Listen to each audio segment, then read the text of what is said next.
Muy buenas tardes tengan todos ustedes. La Facultad de Derecho y Criminología de la Universidad Autónoma de Nuevo León les agradece por acompañarnos a esta conferencia virtual titulada La delimitación de la mediación y conciliación en materia penal, por lo que agradecemos la participación del maestro Edgar Humberto Gamboa Solís, subdirector de Asuntos Universitarios y de Formación Integral, en representación del maestro Óscar Paulino Lugo Cerrato, director de nuestra facultad. Asimismo, al doctor José Guadalupe Estil Garza, titular del Centro de Mediación FACDIC UANL y catedrático de la facultad. A continuación, le cedemos la palabra al subdirector, maestro Edgar Humberto Gamboa Solís, para que nos brinde unas palabras de bienvenida. Bien, muchas gracias Marisol, muy buenas tardes, tengan todos ustedes, público virtual, compañeros estudiantes, maestros, docentes de nuestra escuela y público en general, sean ustedes bienvenidos a esta tarde de martes, de este webinar de esta semana, en donde pues bueno, tenemos también la distinguida presencia de un distinguido catedrático con una antigüedad que data yo creo que más de 30 años, un maestro muy reconocido, amigo en lo personal. Se trata del doctor José Guadalupe Estil Garza.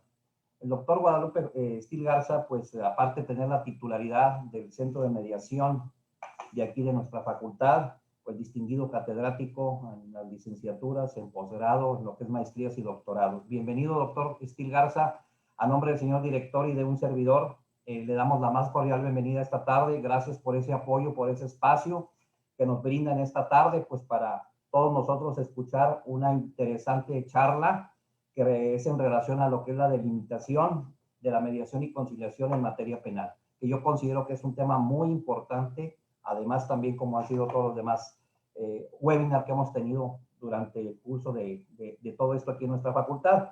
Y si me permite, doctor, pues nada más para dar un preámbulo de esto, creo yo que va a ser un tema bastante interesante, como lo manifestaba anteriormente, toda vez de que pues en los mecanismos alternativos que conocemos todos en las diferentes ramas del derecho, pues bueno, aquí en lo particular creo yo que impera mucho lo que es la mediación, la conciliación, la justicia restaurativa, por mencionar algunos, en donde en un momento dado considero que usted nos va a hacer esa distinción muy particular, muy puntual, en donde imperan ese tipo de mecanismos y más que todo, pues ver las características, los detalles más a fondo, vaya, de todos estos medios alternativos que sin duda son una mecánica procesal muy importante, traen una economía, traen un menos desgaste físico hacia las partes y bueno, creo que finalmente pues se busca un bienestar y una felicidad entre los mediados, vamos, en este caso.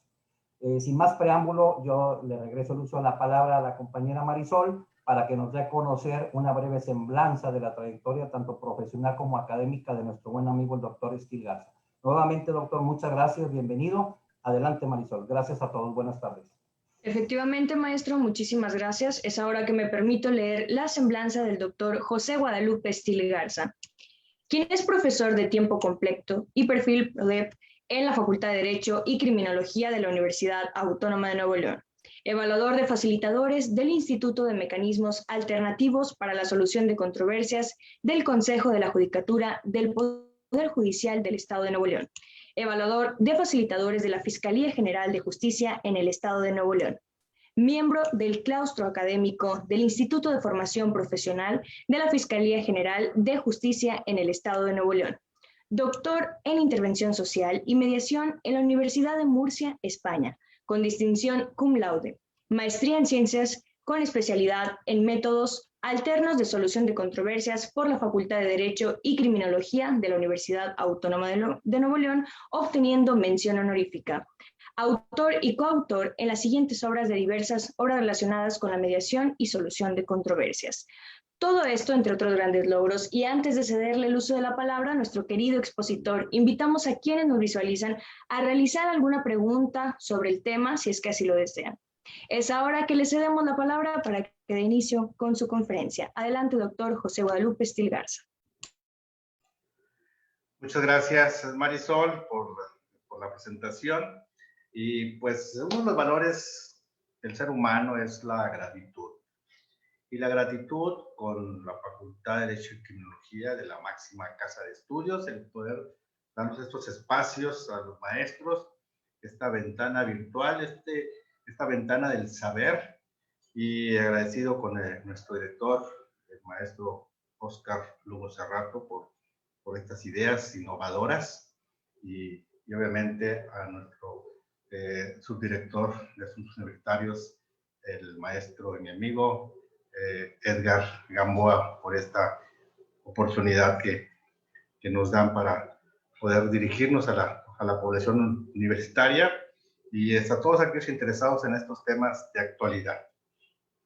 Es una realidad que los mecanismos alternativos de solución de controversias han crecido dentro de nuestro Estado mexicano a partir de la reforma constitucional. Se establece en el artículo 17 de la Constitución que todas las leyes en México preverán mecanismos alternativos de solución de controversias. Y puntualiza que en materia penal procederá la reparación del daño. Como algo innovador de este siglo XX, no obstante, quiero aclarar que estos mecanismos de solución de controversias pues ya estaban instaurados. Incluso, vamos a la historia, desde 1812, con la Constitución de Cádiz, que fue promulgada, también llamada Constitución de la Pepa, porque fue promulgada el 19 de marzo, el Día de los Josés, y donde se establece, o se establecía, que en materia criminal se deberían de agotar la conciliación como una forma de resolver los conflictos.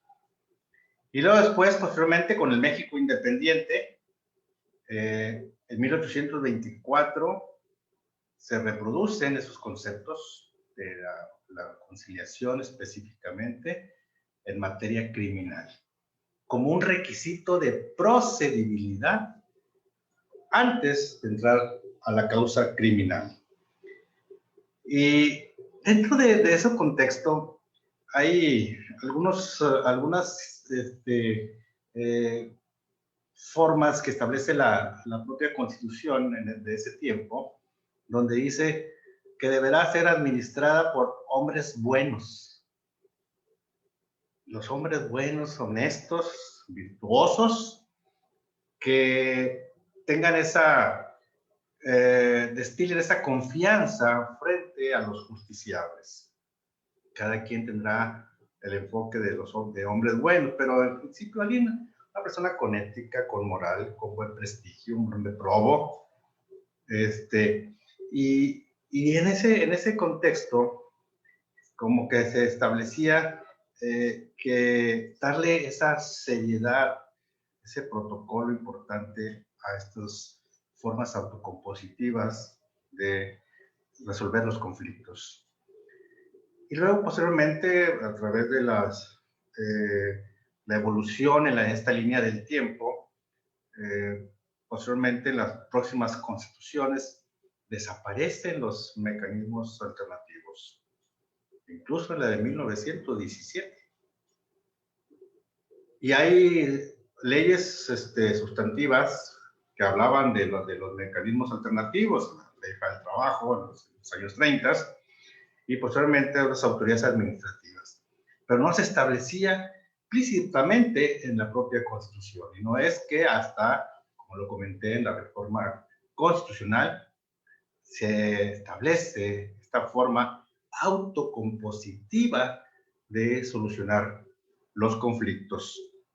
Y con un objetivo, la exposición de motivos establecía que sería un avance para descongestionar los asuntos de los tribunales. Pero yo voy más allá de todo esto. Aquí la intención es el empoderar a los justiciables a que ellos mismos resolvieran sus conflictos, al tener una justicia plena, no impositiva, no heterocompositiva, sino que a través de los propios justiciables que podrían buscar soluciones diversas a sus conflictos. y obviamente a través de un tercero neutral que tenga esas habilidades, esas destrezas, esas estrategias, pero con una metodología específica. Luego entonces, después de la Constitución, pues viene la Ley Nacional de Mecanismos Alternativos de Solución de Controversias en Materia Penal, y de la mano el Código Nacional de Procedimientos Penales, e incluso también el Código Penal del Estado de Nuevo León. Ese es el marco jurídico, el marco con los, normativo de lo que son los métodos alternos en distintos lineamientos de las normas jurídicas.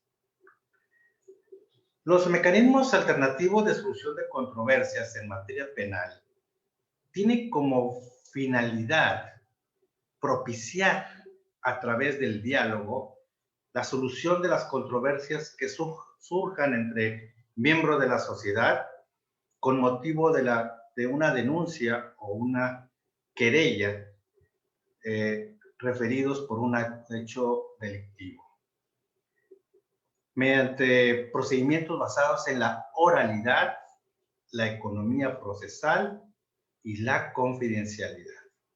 ¿Qué quiere decir estos conceptos de la norma? Pues obviamente que activamos el proceso de comunicación efectiva para poder resolver las disputas, los choques, los enfrentamientos, esas diferencias que tenemos y que de alguna forma pues nos causa, como decía ahorita nuestro amigo maestro Edgar Gamboa, desgaste emocional y desgaste económico además, ¿no? Entonces, pues, y cuando hablamos de la oralidad, dentro de los más, materia penal, son flexibles, puesto que no se establece una situación compleja. Simplemente se les concede el uso de la palabra a cada uno y todo es un procedimiento para procesar. No hay cuestiones escritas permanentes, solamente al principio están las reglas del procedimiento que se van a llevar, está la confidencialidad, está el acuerdo reparatorio.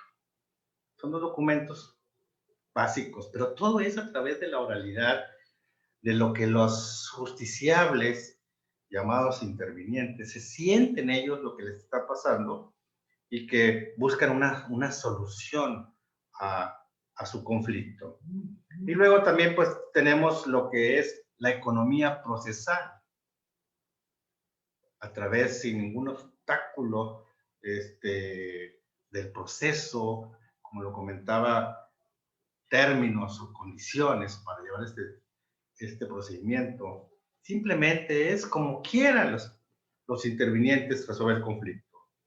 Y eso conlleva a que esa economía procesal, hay asuntos que se pueden resolver en 1 hora, 2 horas, quizá en 2 días, en 3 sesiones.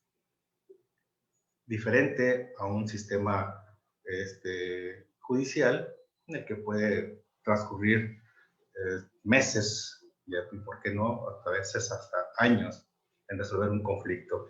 A veces un conflicto exiguo, que no tiene quizá un deber ser claro, ¿no?, de las partes. Y a veces son percepciones de las partes, donde no activan, por eso cuando hablamos que propicia el diálogo, que no activan esa comunicación en forma efectiva. Y todo conlleva a que el mensaje que emite el emisor llega al receptor con inconsistencias y nunca se te dan el valor para abordarlo en forma efectiva. Uno de los privilegios y valores que tiene estos sistemas de justicia autocompositiva es la confidencialidad como un valor importante. una confidencialidad para los intervinientes y para el facilitador. Todo lo que se argumente, lo que se diga dentro de una sesión de mediación, ahí va a quedar. Se firma un acuerdo de confidencialidad para que esto nutra el sentido de la discrecionalidad que se encuentra dentro de un procedimiento de este tipo. Y haciendo un desglose de lo que son los MASC, la ley nacional establece 3 tipos de MASC. Uno es la mediación, otro es la conciliación y otro es la junta restaurativa. Para aquellos amigos internautas que no conocen de mediación, vamos a hacer una rápida definición. Cuando hablamos de la mediación en materia penal, hablamos de un mecanismo voluntario mediante el cual los intervinientes, en libre ejercicio de la autonomía, buscan, construyen y proponen opciones de solución a la controversia, con el fin de alcanzar la solución. El facilitador, durante la mediación, propiciará la comunicación y el entendimiento mutuo entre los intervinientes. ¿Qué quiere decir todo esto? Que el facilitador será ese facilitador de la comunicación entre los intervinientes, donde las mismas partes le propondrán al facilitador algunas opciones que ellos tienen y ya seleccionarán cuál será la pertinente. El facilitador es el conductor del procedimiento de mediación, que se limita básicamente a darles esas herramientas a ellos a través de técnicas para que puedan ellos explorar su propio conflicto. Y cuando hablamos de la conciliación, es el mecanismo voluntario mediante el cual los intervinientes, igual en libre ejercicio de la autonomía, proponen soluciones a la controversia en el que se encuentran involucrados. Es decir, quizá podría escucharse lo mismo, quizá algunos internautas se interpreten que la mediación y la conciliación es lo mismo. Y bueno, podría ser lo mismo, pero ahí tiene sus diferencias. Los dos buscan la solución al conflicto, pero el eje rector de todo esto, que es el mediador o el conciliador, también llamado facilitador, tiene peculiaridades dentro de la conciliación. Él tiene esa potestad de poder proponer soluciones al conflicto. Distinto que es el mediador, que tiene una actitud más pasiva, pero con técnicas diferentes. Pero en ambos sentidos, el objetivo es buscar la solución al conflicto. En la práctica, a veces nos encontramos con esa disyuntiva, que estamos como mediadores y ves la solución latente al conflicto. Y entonces dices tú, pero soy mediador y no soy conciliador. Yo les doy como un tips, sin cruzar esa línea, sin tratar de atribuirte facultades que no te corresponden. Yo lo que hago es mandar a una sesión privada a cada uno de ellos y ver cuál es las opciones que traen. Y bueno, ahí uno se convierte en agente de la realidad para que ellos se animen a proponer soluciones. A veces la prepotencia, la arrogancia, la egolatría, la falta de humildad, los miedos, los temores, generan que se queden cortos los intervinientes. Y es ahí el rol importante del facilitador, que tiene que motivar para que puedan ellos generar esas condiciones. Los mediadores estamos capacitados para poder realizar la exploración del conflicto y motivar a los justiciables a que generen sus propias ideas. Incluso digo, hazlos viajar en el tiempo, tanto al pasado como al futuro, con técnicas, ¿sí? De lo que es, cómo era antes el conflicto, cuáles fueron tus momentos que disfrutaste con esa persona, o cuáles son los momentos, cómo te encontrabas antes cuando no lo conocías, ¿sí? O al futuro, cómo te ves posterior a la solución del conflicto. Entre otras técnicas que podemos generar y que hacemos en el día a día, los que operamos los MASC. Después tenemos lo que son la junta restaurativa. Y es el mecanismo mediante el cual la víctima ofendido, el imputado y en su caso la comunidad afectada, en libre ejercicio de su autonomía, buscan, construyen y proponen opciones de solución a la controversia, con el objeto de lograr un acuerdo que atienda las necesidades, responsabilidades individuales y colectivas, así como la reintegración de la víctima ofendido y del imputado a la comunidad, en aras de la recomposición del tejido social.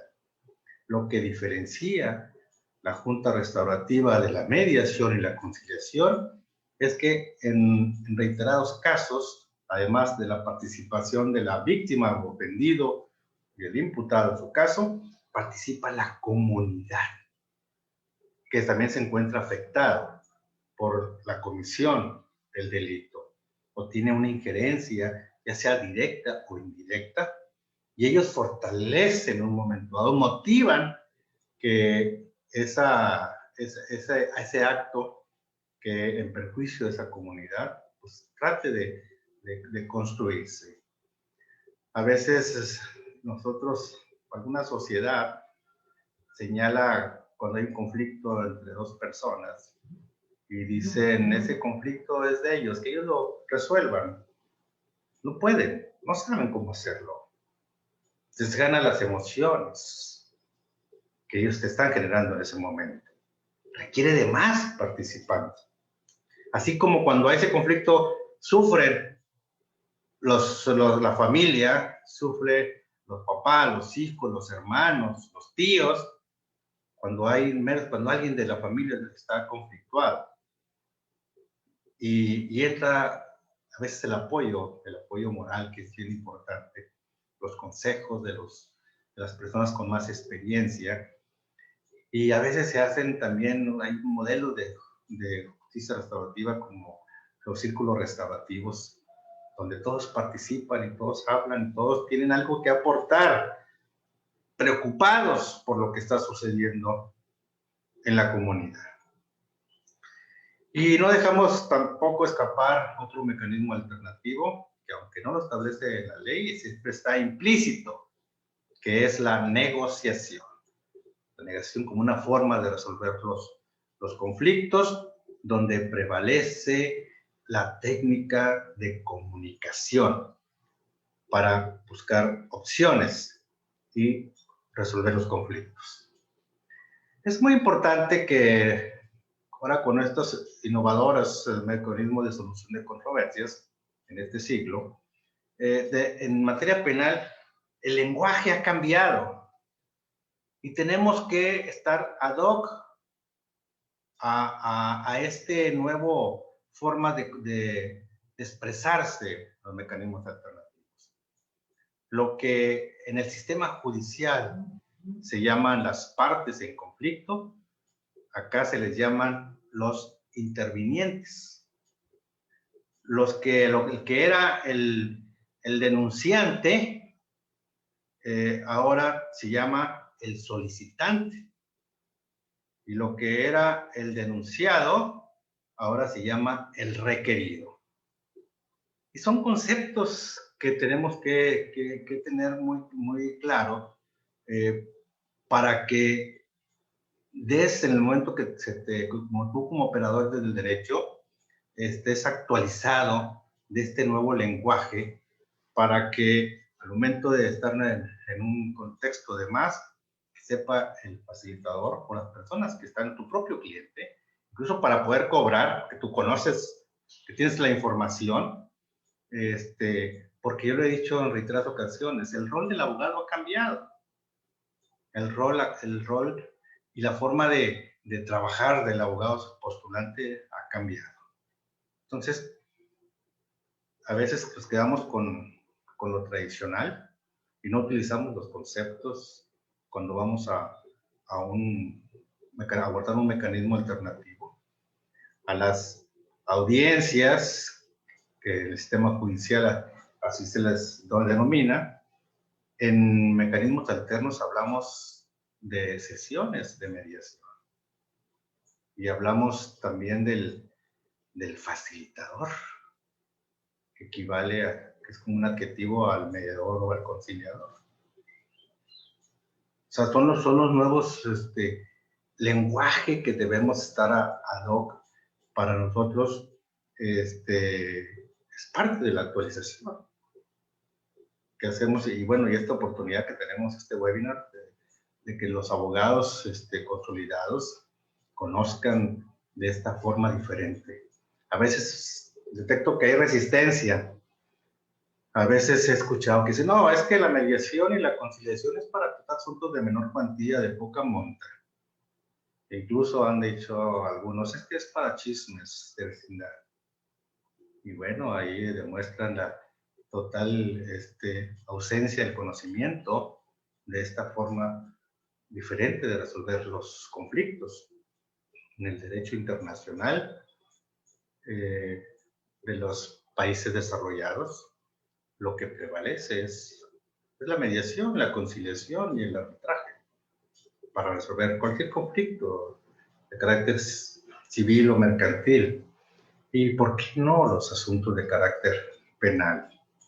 A veces queremos que todo el Estado lo resuelva, pero para eso fue la reforma del 17, el que nosotros mismos tengamos esa capacidad de poder buscar soluciones al conflicto y hacer una reflexión de nuestros actos. Por eso en materia penal, cuando hablamos del sistema de justicia, hablamos de la culpa. Y en mecanismos alternativos hablamos de la responsabilidad, el reconocimiento de la responsabilidad. No es ¿por qué lo hiciste como juez o como fiscal? La pregunta que haría el facilitador es ¿qué fue lo que pasó? Fíjense ese mensaje de lenguaje diferente, ¿sí? Uno totalmente inquisitivo, impositivo, y el otro abriendo un abanico de posibilidades, ¿sí? Siempre las preguntas abiertas dentro del proceso de procedimiento de mediación, en la exploración del conflicto, genera información a veces inimaginable. A veces la persona, el otro interviniente, ya sea el requerido o solicitante, no sabía, y que en ese momento se dan para poder expresar realmente lo que están pensando y lo que están sintiendo. Dentro de los mecanismos alternativos en materia penal, no podemos dejar de señalar que hay principios que deben ser acatados por los propios intervinientes, por el propio facilitador.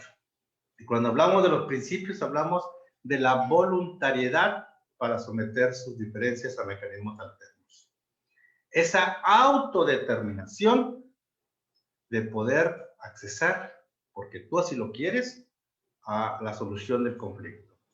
Por eso, la decisión debe ser propia, libre de toda coacción y no por obligación. Cuando a alguien lo obligas a hacer determinados actos, el resultado es diferente a que tú mismo tengas esa libertad de poder accesar a un método alterno en este caso. Y también otro principio, hablamos de la información. Toda la información que los intervinientes deben de conocer de manera clara, precisa, veraz, suficiente, y que en caso de que se haga un acuerdo, los alcances del acuerdo. La información debe ser muy, muy amplia. Los intervinientes tienen ese derecho de poder decirle cualquier duda que se tenga para que sea clarificada. Ese es el éxito de la mediación, esa transparencia con la que cada uno de los intervinientes y el facilitador principalmente pueda generar esa confianza, que es el primer elemento para la exploración del conflicto. Yo siempre he reiterado que en una sesión de mediación, el primer contacto que hagan los intervinientes con el facilitador es muy importante. La forma en que saludas, la forma en que miras, la forma en que actúas, la forma en que lo recibes. Eso es importante para generar los lazos de confianza, para que pueda desarrollar ampliamente la exploración del conflicto.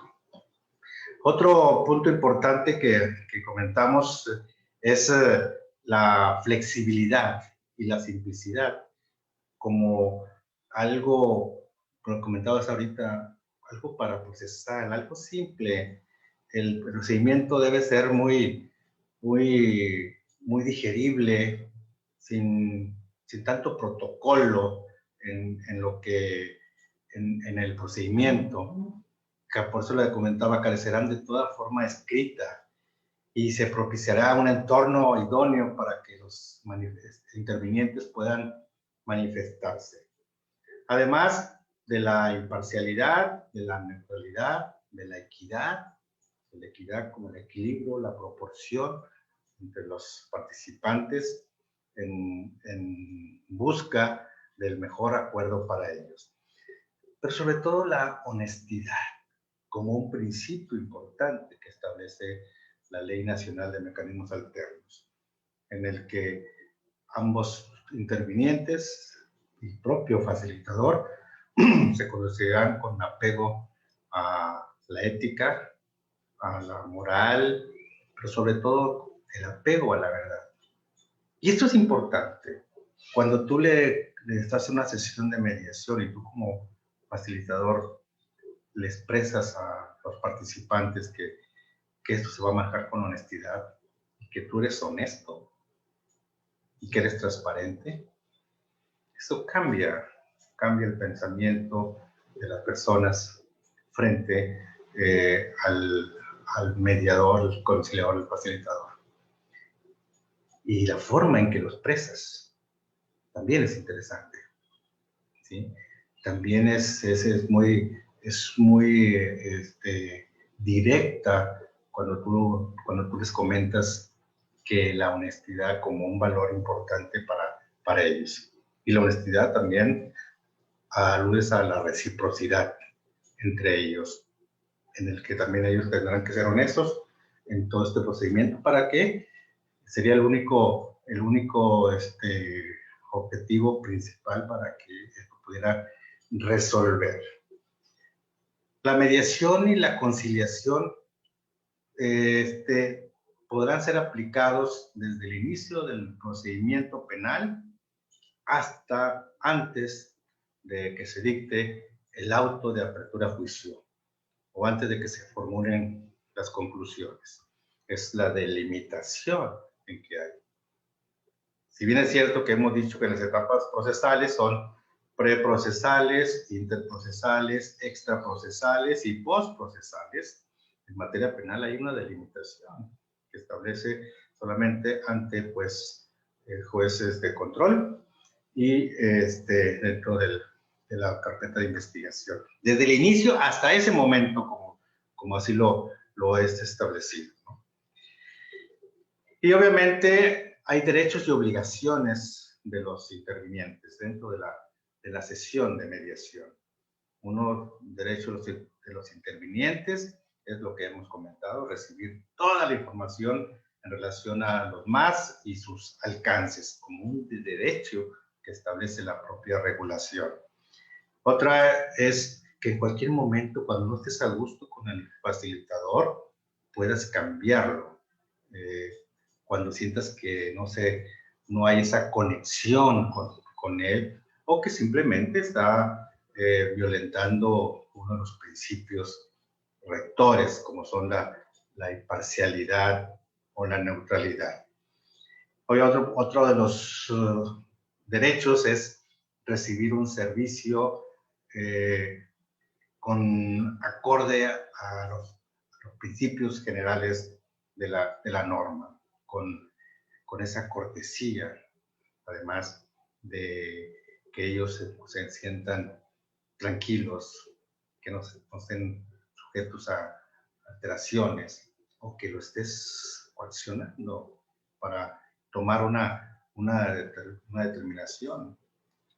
El derecho que tú tienes es expresarte libremente cuáles son tus pretensiones, tus necesidades, tus intereses.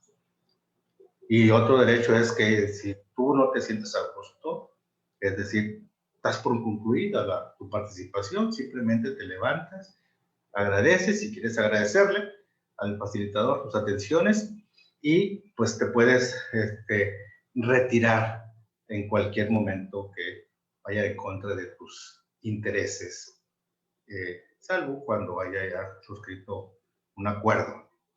¿Qué es un acuerdo? Pues es un derecho también el firmar un acuerdo reparatorio.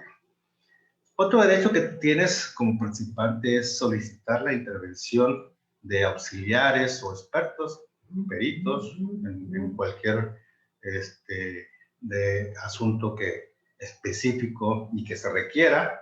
Es un derecho también que tú puedes exigir, que está dentro de la norma jurídica para que puedas facilitarte. Y así como hay derecho, pues también tenemos obligaciones los intervinientes, ¿no?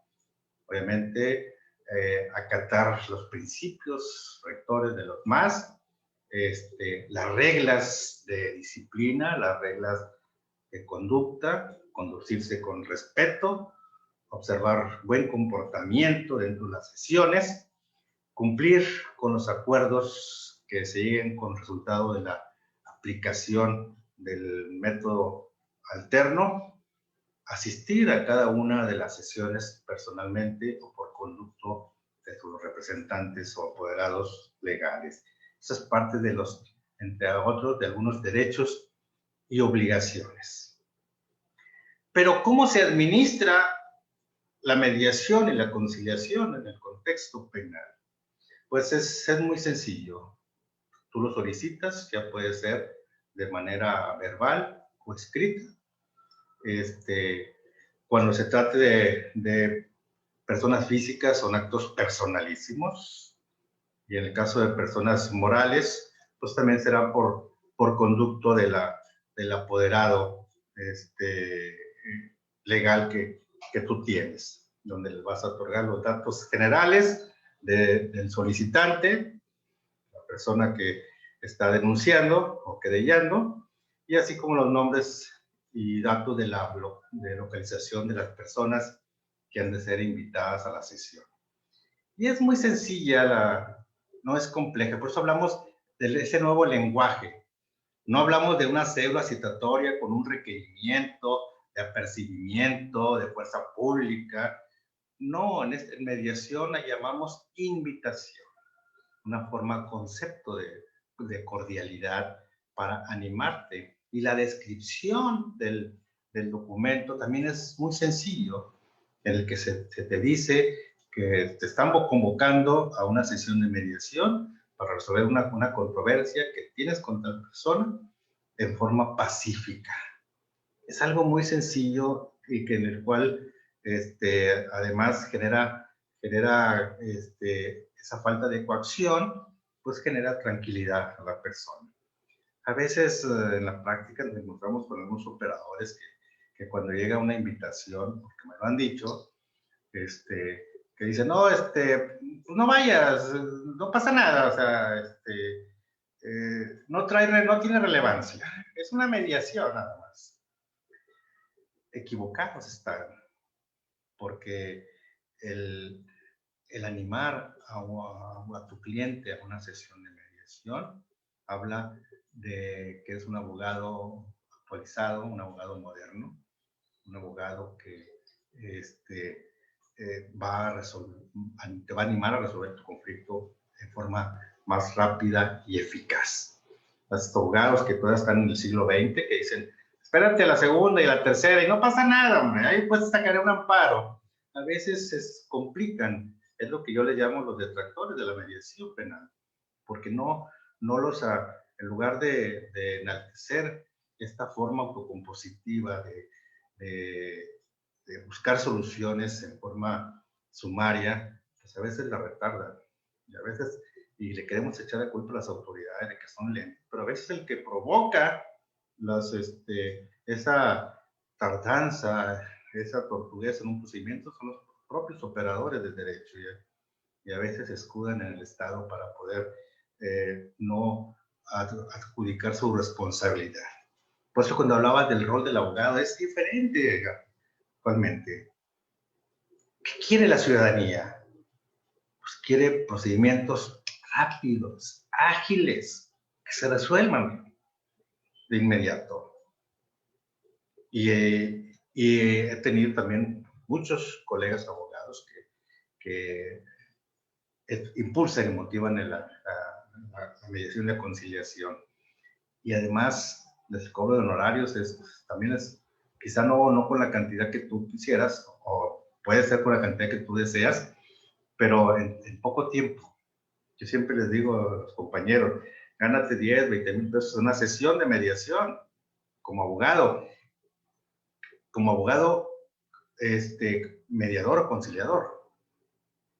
Como abogado externo. Y no trates de ganar 50 minutos en un año, porque por eso estamos calificados a veces los abogados de una forma, un prototipo que se nos ha adjudicado por algunos abogados que no han, de alguna forma, tratan de sangrar al cliente y ahí se la llevan, ¿no? Entonces, lo que quiere ahorita la ciudadanía moderna, la ciudadanía actual, es vamos a buscar soluciones. Fíjense la importancia de los mecanismos alternativos. Nuestra máxima casa de estudios, esta unidad de aprendizaje, de mediación, de métodos alternos, está en todas las facultades. Y en la Facultad de Derecho la tenemos como una unidad de aprendizaje obligatoria, ¿sí? Que la tenemos en séptimo semestre. Y además tenemos talleres de justicia restaurativa, de mediación, como optativas. Y no nomás eso, tenemos una maestría de métodos alternos de solución de controversias, que incluso invito para que se inscriban. Estamos ahorita en un periodo de inscripción del 1 al 19 de junio de la maestría de métodos alternos. Y además tenemos un doctorado en métodos alternos. Fíjense la trascendencia para aquellas personas indiferentes a los métodos alternos, de que se ha crecido en esta forma autocompositiva. Y una de las ventajas que se tiene es que es multidisciplinaria. Para aquellos internautas que no conocen de mecanismos alternos y que piensan que es exclusivo de los abogados, ¿no? También pueden entrar a nuestras maestrías y doctorados en forma que son multidisciplinarias. Ahí tenemos médicos, ingenieros, arquitectos, y ahí en esa interdisciplinaridad ayuda mucho a la solución de conflictos. En los facilitadores de la Fiscalía de Nuevo León tienen en sus filas como administradores de esta justicia a psicólogos, a criminólogos, a trabajadores sociales y desde luego abogados. Entonces se hace una sinergia muy, muy interesante, ¿no? Y otra de las ventajas que tenemos en la facultad es que tenemos el centro de mediación como una responsabilidad social, donde ahí resolvemos asuntos de carácter penal, civil, familiar, vecinal, empresarial, laboral, donde ahí podemos también y en forma gratuita, como parte de la responsabilidad social que tiene la facultad. Es un centro de mediación que está certificado por el Poder Judicial del Estado y los mediadores están certificados también para poder administrar esta justicia pacífica. Entonces, es parte de la trascendencia de la mediación en nuestro contexto. Nosotros en la máxima casa de estudios es una de las universidades con mayor visión en este tipo de justicia, ¿no? Pocas. Nosotros fuimos los primeros en tener un centro de mediación desde el 2011, que lo inauguramos, y hasta la fecha, con todos los días tenemos personas que, y no nada más es para la comunidad escolar, sino que es para toda la sociedad en busca de buscar esta justicia diferente. Yo lo que le llamo es la real justicia, donde tenemos esa capacidad de enfrentar el conflicto y de resolverlo en forma sumable, ¿no? La mediación en materia penal, ¿cómo puede llegar?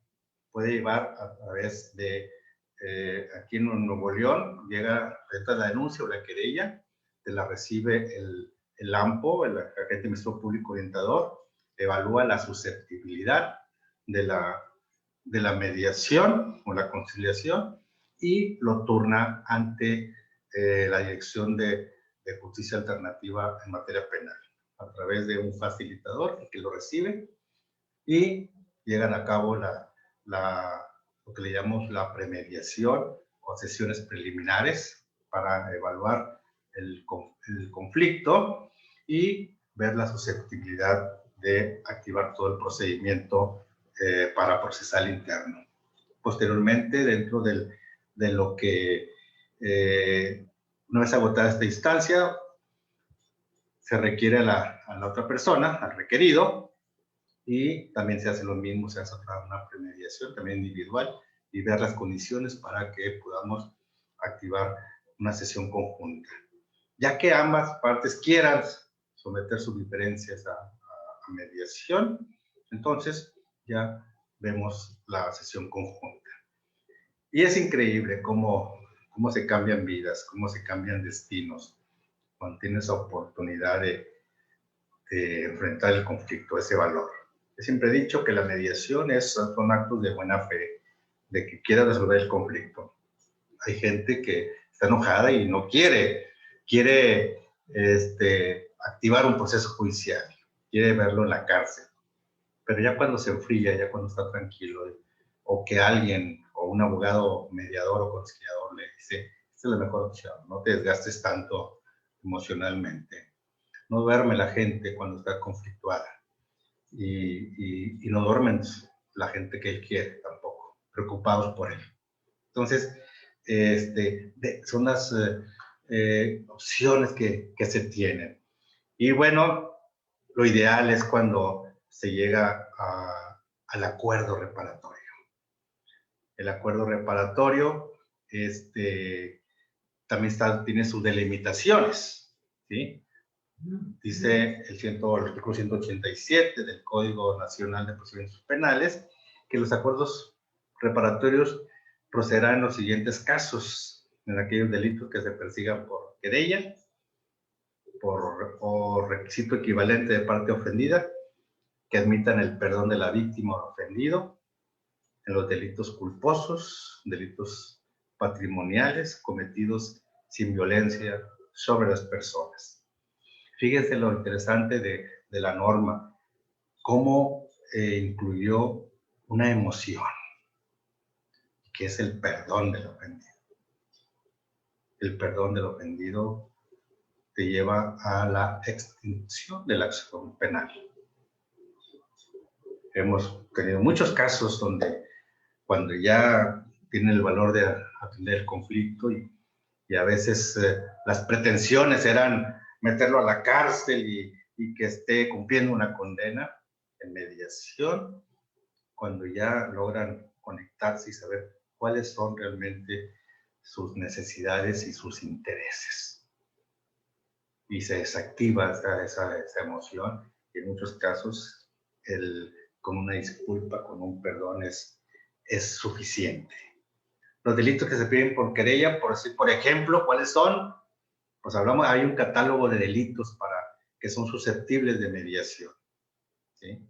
Y hablamos de las amenazas, allanamiento de moradas, estupros, calumnias, difamación, discriminación, lesiones, incumplimiento de pensiones alimenticias, injurias, rapto, quebrantamiento de sellos, sustracción de menores. ¿Qué es otra delimitación? Violencia intrafamiliar, ¿sí? O robo con violencia, ¿sí? Secuestros, homicidios, algo el homicidio imprudencial, ¿sí? Que es delitos culposos no graves, que es donde no es la intención dañar o lastimar. Una circunstancia que también la ley hace esa delimitación de aquello que no se puede mediar o conciliar por las mismas circunstancias de los casos, ¿no? Pero sí tenemos un amplio catálogo, yo nomás les comenté algunos, pero tenemos muchos delitos que pueden ser mediables. Un 80% de delitos pueden ser mediables. ¿Qué es lo que se requiere? La autodeterminación. Que quieras y que estés informado, debidamente informado de los alcances del procedimiento, de todo lo que genera. Un acuerdo de mediación debe ser aprobado por la Fiscalía, por el agente del Ministerio Público, fiscal, o por el juez oral.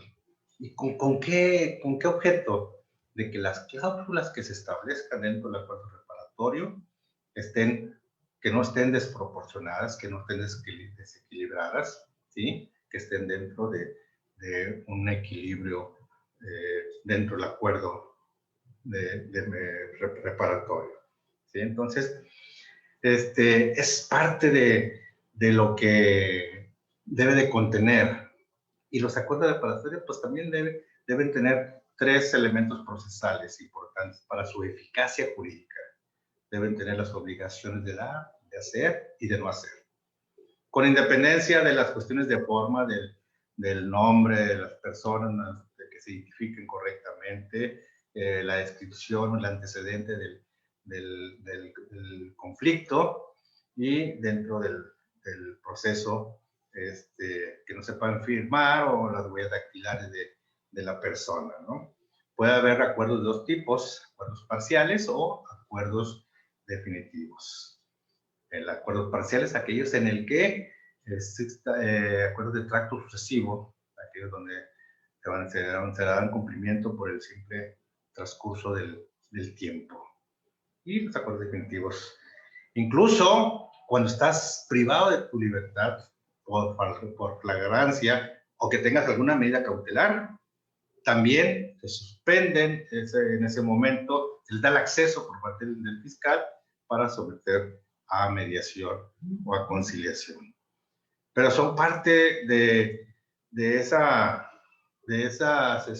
facultades y atribuciones que se tienen dentro de este sistema de justicia penal. Creo que ya, mi querido Edgar, ¿cómo andamos de tiempo? Creo que se me acabó el tiempo. A veces me apasiono tanto con estos temas que pierdo la noción del tiempo. Muchísimas gracias. Agradecemos al doctor José Guadalupe Estil Garza por tan valiosa conferencia.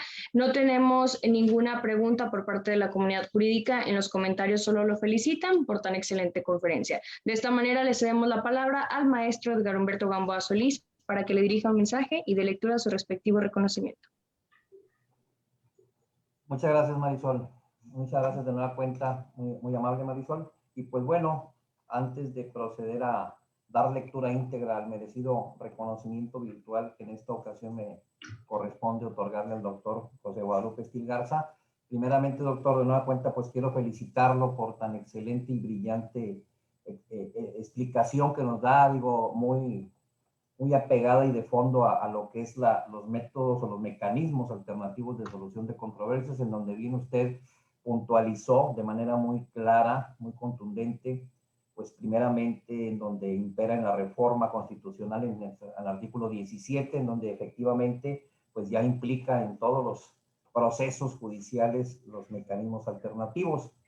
Por otro lado, también me quedó muy connotado el dato que, pues, en materia penal, pues, se tipifica, se implica lo que es la reparación del daño.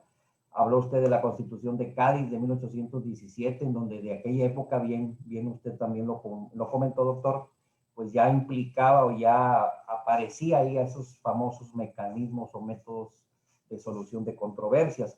Y bueno, pues es un tema bastante interesante que yo creo que en un webinar no completamos de escuchar tan interesantes exposiciones de estos temas, ¿verdad? Que bien es cierto, pues ya implica en todas las ramas del derecho, máxime, además de en materia penal, por ejemplo, pues yo le puedo apuntar que en materia familiar, tomando en consideración su artículo 924, ¿verdad? Que es muy discutido, doctor, en donde, entre otras cosas, creo yo, con mucho respeto, que nos falta mucha cultura a los abogados para poder aplicar estas situaciones en los procesos judiciales, en donde también usted bien detalló, que es cierto, ¿verdad? A los que nos dedicamos al litigio, pues bueno, es una economía bastante procesal y distinguida en donde podemos evitar largos tiempos peleándonos ahí en los tribunales judiciales, en donde comparado con un mecanismo alternativo, pues podemos arreglar el problema de manera muy pacífica, de manera voluntaria,